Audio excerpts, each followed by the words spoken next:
Try that chicken. Oh man. My favorite part's the skin.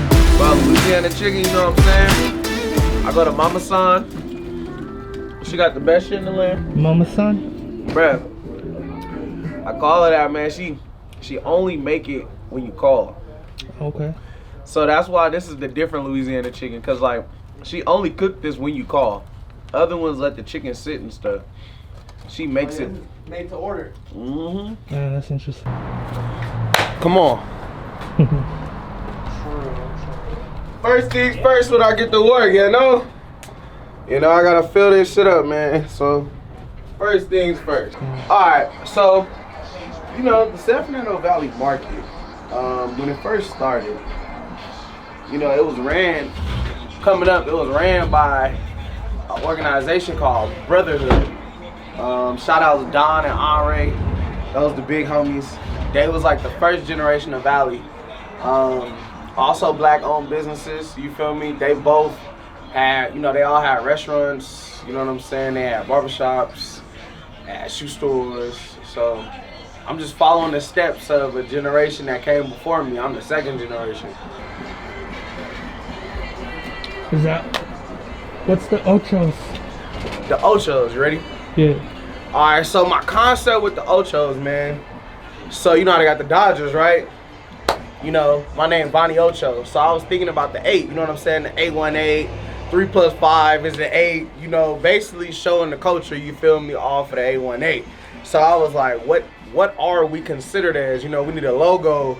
We need some type of thing that all represents all of us. And our area code started with the 8. So I was like, we're the Ochos. You feel me? Mm-hmm. And like, I want people to be like, oh, you're not from LA, you're an Ocho, you from over there. You feel me? Like, my whole thing is to brand and be different on that end, because nobody wants to be a part of nothing that somebody's already a part of. People want to be a part of stuff that nobody can just get into, and that's why I do it for the, you know, for the city. I want people to like only buy pieces at the store. Yes, I got an online store, but I mainly sell brick and mortar in the city.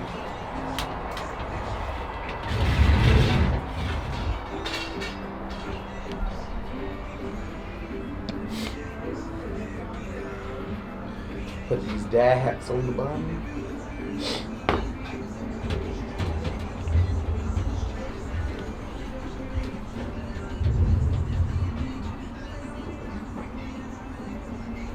Got a few more of those in the back too.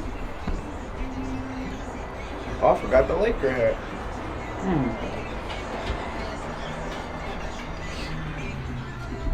This dude look kind of like you. That is me. Oh, okay. That's my character. Nice. Drawn by Riar Ed. All my artwork is done by San Fernando Valley artists by the name Riar Ed. My bad, I was perfect. All my art is done by San Fernando Valley artists by the name of Riar Ed. You know, we started working back in 2017. 2018, the work caught fire, and we've been going at it ever since.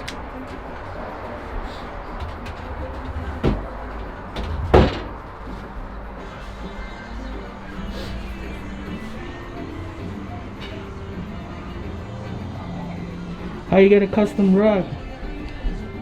Oh man, shout out to my boy Chris Amaj. I should put this one up top too. I'm trying to figure out where I could put it. Oh, okay. They don't look good.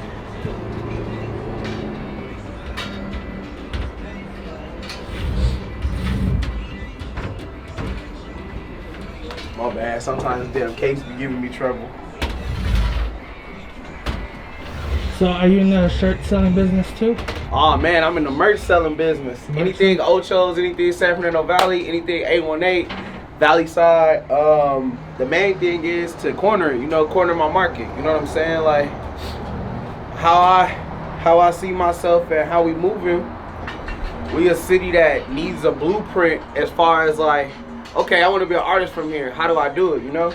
And we didn't grow up like with a lot of mascots. And all our mascots were looked up as, you know, we was soft, or we from over there, we white, we got mansions and shit. That's not true. You feel me? So the 818 story, the concept, it never really got its due because It's for a group of people who don't live here that say a lot about it. You know what I'm saying? So you really gotta be from here to know what you're talking about. So this is where I come in. You know what I'm saying? Yeah, let me go get some more dad hats. Looking good, Conrad.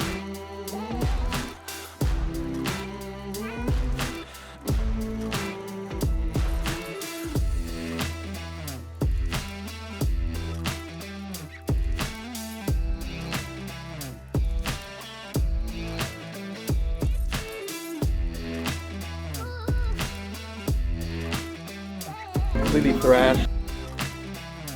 That's not the style? That's the style. Look at my shirt. Deftones shirt, by the way.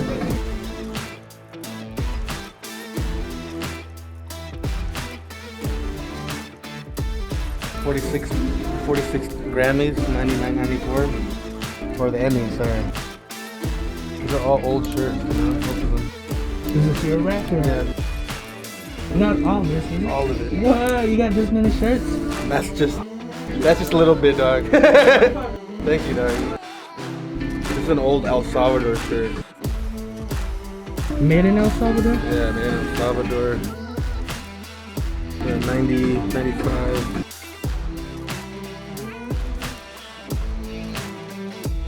Looks like it's still new, it has a tag.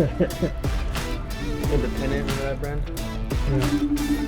What about this one? Remember this one? DBS? Yeah. Do you know who this is? No. That's a Black Label Oh. skateboard company. Yeah, just random shit like this. Like this is a Napoleon Dynamite shirt. Some people won't know, but my lips hurt real bad. He's been kissing that girl out there. What did he say? Yeah. I don't think I've actually seen it. Really? Yeah. That's like you know this guy, right? From Venice Beach. No. He's the dude that's on the rollerblades playing the guitar. Oh, really? Yeah. Look at this. This is an old Kaiser Permanente shirt. Oh, yeah, that's pretty cool. From so you know the way you know this is an old shirt is this stitching right here. So the old shirts have one stitch only. If you can see, there's just one stitch there inside, just one stitch. If you look at another shirt, for instance, this is an older shirt. This is a newer shirt. This is double stitch. It has two stitching instead of this one that only has one stitching. So that's the difference between some of the vintage shirts and the new 2000 shirts. This is a newer tag, probably like 2010, you know? Mm-hmm. But like this one, this is an old ass shirt, dude. This is made in USA, logo 7, and it's just an old like football shirt from the 80s. Also single stitch. Single stitch? That's what they call it, yeah. Hold on, let me use the manual focus on this. Okay. Single stitch. And what's the double stitch? This is a double stitch. See how it's double instead of one? Oh, yeah. Yeah, so that's how the new t-shirts are being made. Okay. So a lot of this is an old 70s shirt, you know? Old tag is also single stitch on the bottom and the top. So that's kind of how we know which ones are more valuable, kind of like when we're looking for stuff.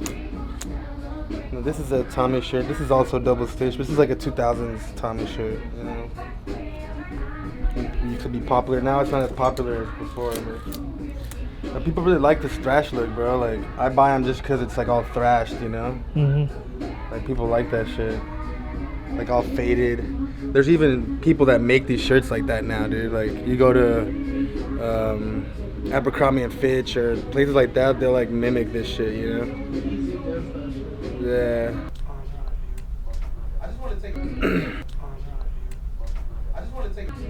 I got this shirt for $1. I'm trying to sell it for $20, but I'll do $10. Just get rid of it, you know?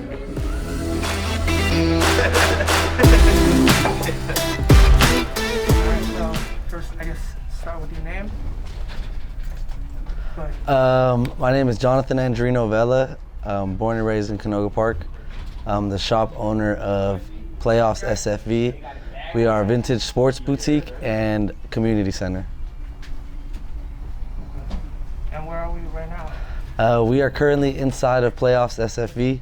We are in the showroom side. We are currently prepping for the second All Valley Flea Market, hosted by the Goonery Homies, which is a local clothing brand. Should be a good night today, so hopefully we get some footage of before and afters that'll show you guys what we're about. What's happening tonight? Tonight we are having an All Valley Flea Market. It's the second annual run. It's hosted by the Goonery Co., which is a local clothing brand. And I mean, Playoff's mission is to get creatives together and let one another kind of lead the group. Sometimes it takes, a village. Sometimes it takes one person in the spotlight. But it's definitely a team thing, what we got going on here.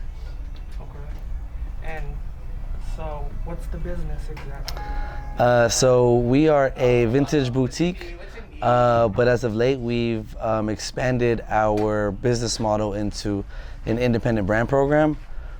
So we highlight local brands, independent resellers, and essentially our model's kind of shifted over into like a swap meet type of vibe where we have multiple vendors, and every day is an active and running flea market.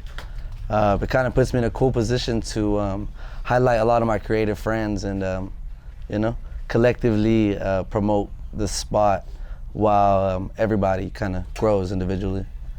Okay, so you kind of host a space for all your friends and potential? Yeah, essentially I see it as like an incubation space where you make it through the vetting process, you land a booth, and essentially you learn the vertical of the entire industry. And we screen print here, we do photo shoots here, and then we'll run pop-ups, which if you were to really analyze is kind of controlling the entire vertical integration, down from production to marketing and retail. So it's kind of a magical place to be able to make the t-shirt and then turn around and put it on the wall for MSRP pricing. And I mean, in those trials and tribulations, a lot of the vendors are learning, particularly through our collective effort, how you would run a boutique from bottom to top.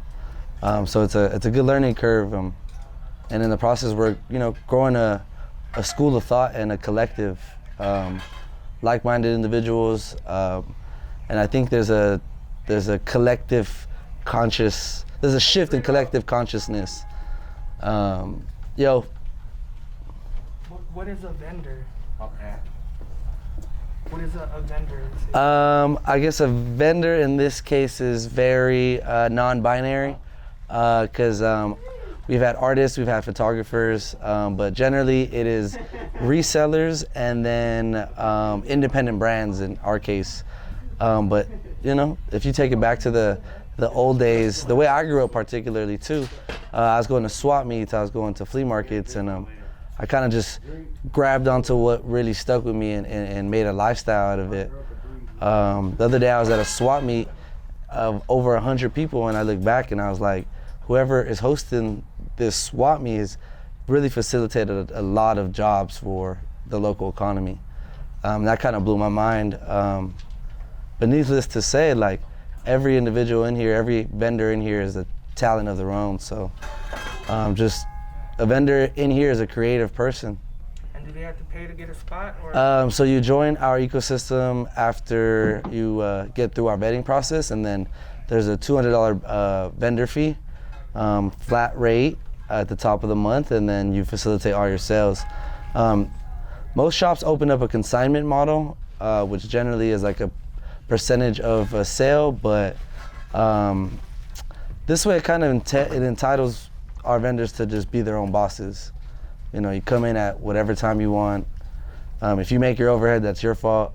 If you don't, your fault. But our ecosystem has grown, and we're bringing in a bunch of new customers, so it's a good spot for new brands to come and gain some new exposure.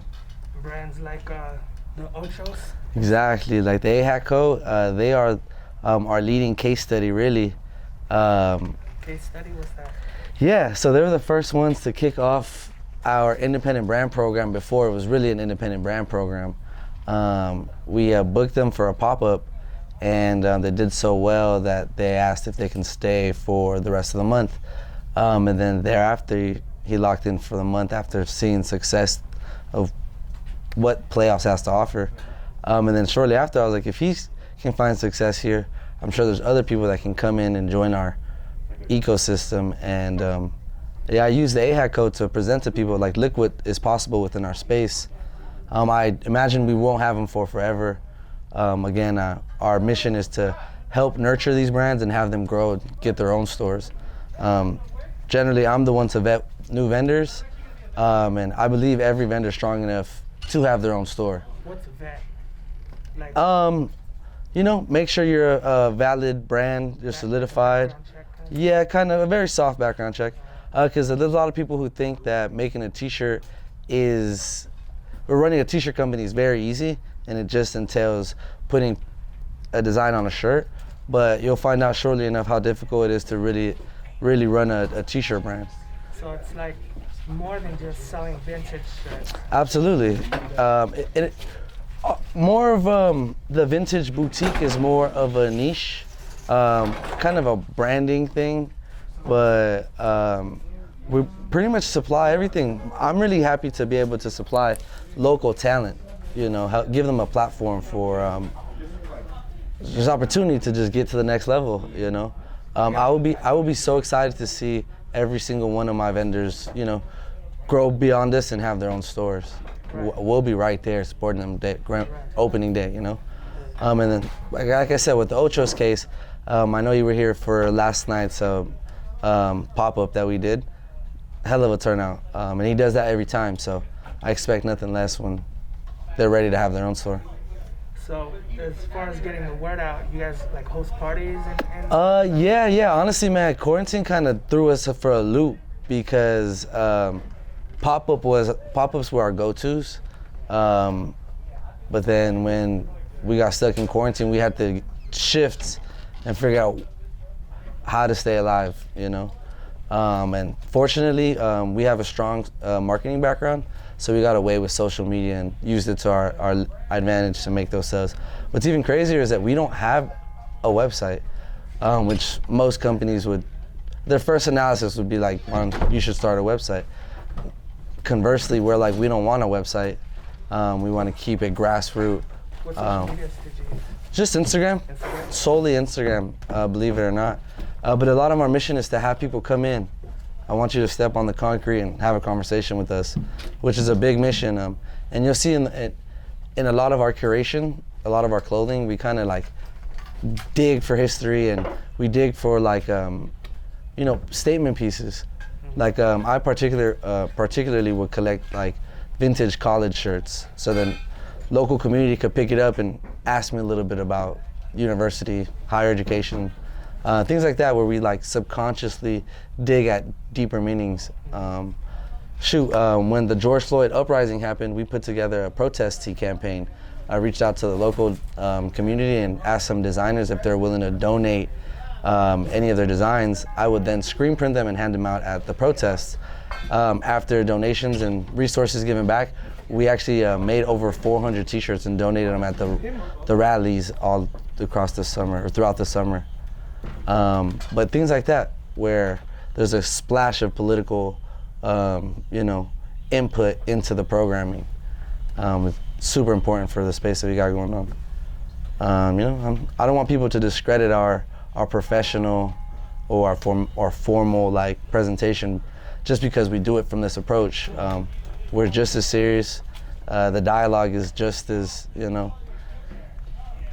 whether we're in a boardroom or not, I'm probably gonna dress like this, you know what I mean? And I wanna show people that if I could do it this way, like we can all do it our way.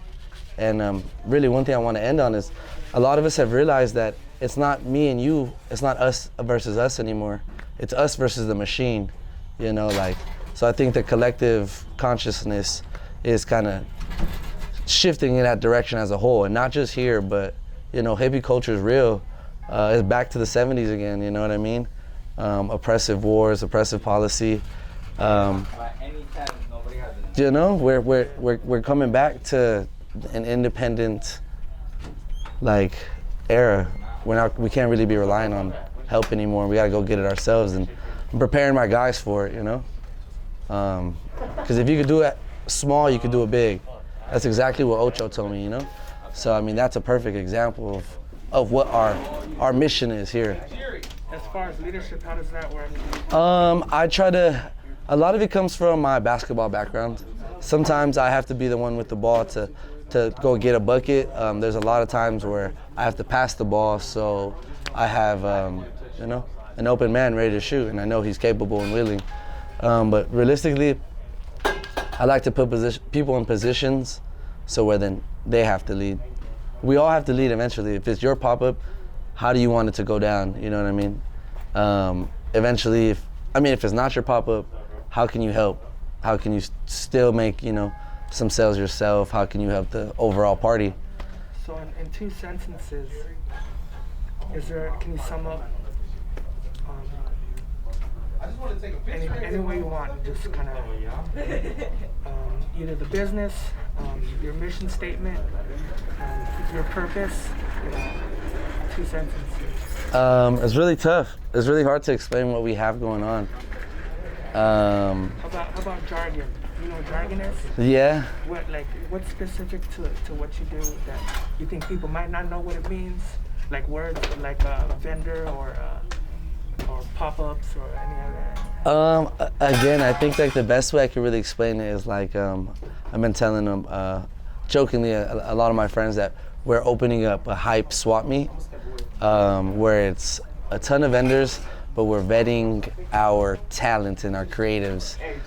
So it's an open platform for local talent. We sell everything from vintage to independent brands. We host community events.